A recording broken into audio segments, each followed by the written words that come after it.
When looking to create a professional mix, producers and engineers always seem to turn to compressors, multiband compressors, EQs, dynamic EQs, and limiters to handle this job. While these tools are certainly important in achieving a pro-sounding mix, it is easy to get lost in these mixing tools and forget about one of the simpler steps in the mixing process.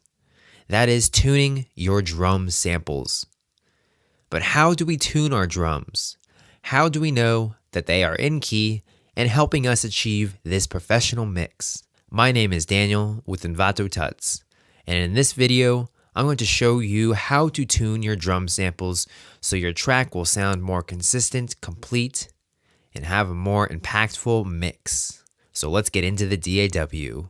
So before we get into the actual tuning of our drums, I want to go over a few very simple concepts about musical notes. It is important to remember that every single sound has a musical note. My voice right now is at a specific frequency, meaning it is at a specific note. So a clap, a kick, a snare, a tapping of the foot will be a specific note because a note or pitch is a snapshot of a specific frequency. So for example, the frequency 110 Hertz, that refers to a specific note, and that note is A2. Or another example, 262 Hertz, that would be C4. So every specific frequency has a note. Knowing this, we can now tune our drums. But what does tuning our drums actually mean? Every song that you are working in will be in a specific key. And the goal with tuning your drums is to have every single drum hit in your song play a specific note in the key that you are in. So if you are working on a C major scale, if your song is in C major, that means all the white keys are going to be used. So that means we want all our drum hits to lie within one of these notes. So that means A sharp or C sharp would not be in key, and those drums would be out of key. Now there are two ways we can tune our drum samples. The first way is of course to use a tuner. We can use a tuner to accomplish this. If we go ahead and solo our kick here, we have the Ableton 10 tuner loaded up. We can see what note that it is playing. Let's have a listen.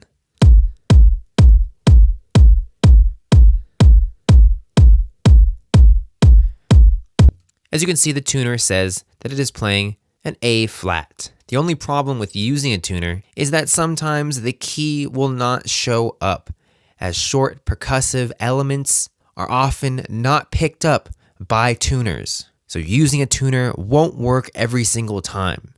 So you will have to use another method to finding the pitch of your drum hit. And this method is using a frequency analyzer. By using a frequency analyzer, we can find the key of our drum sample. Any spectrum analyzer will work here. For this example, I'm going to be using Ableton 10's spectrum analyzer. And to find the key of our drum hit, all we have to do is find the highest peak in the spectrum analyzer. That highest peak will point to a specific frequency, and that specific frequency will be a note.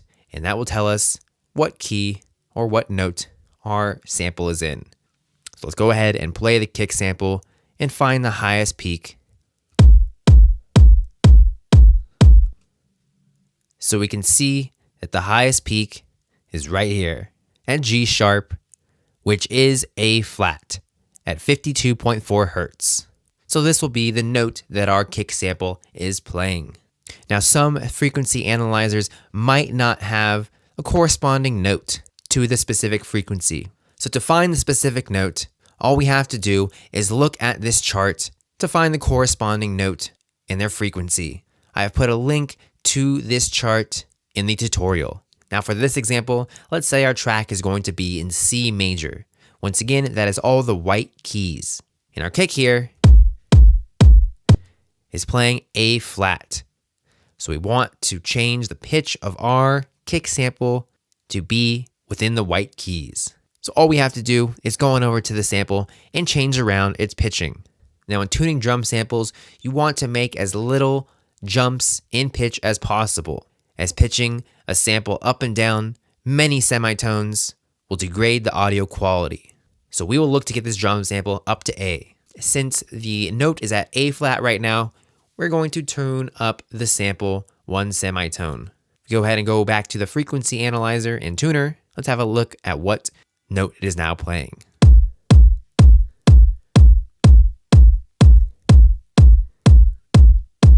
So we can see on the tuner, it is now playing an A.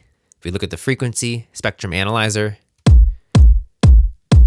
we can also see that the highest peak right here is at A at 56 Hertz. Now we are going to tune our hi-hat and clap by looking at the frequency spectrum analyzer and bring them within the C major scale, so they are in tune. So the highest peak in our sound is at C sharp, making this sample slightly out of tune. So we're going to tune this sample down one semitone to C, so it is in key.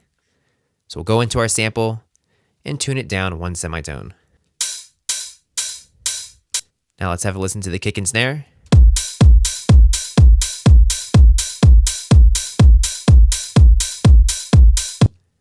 Going back to the spectrum analyzer, we can have a look at its note now. As we can see, it is now at C. So our hi-hat is in key. Now for the clap, let's have a look.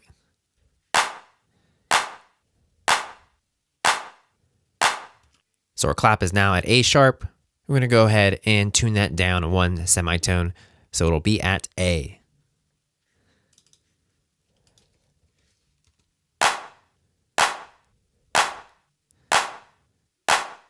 So let's first have a listen to our drums, which they are out of key. They're not in the C major scale.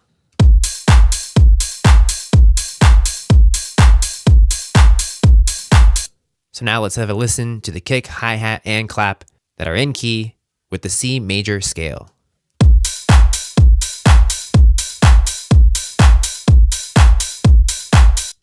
The drums now sound more complete, work well together harmonically, and sound more mixed.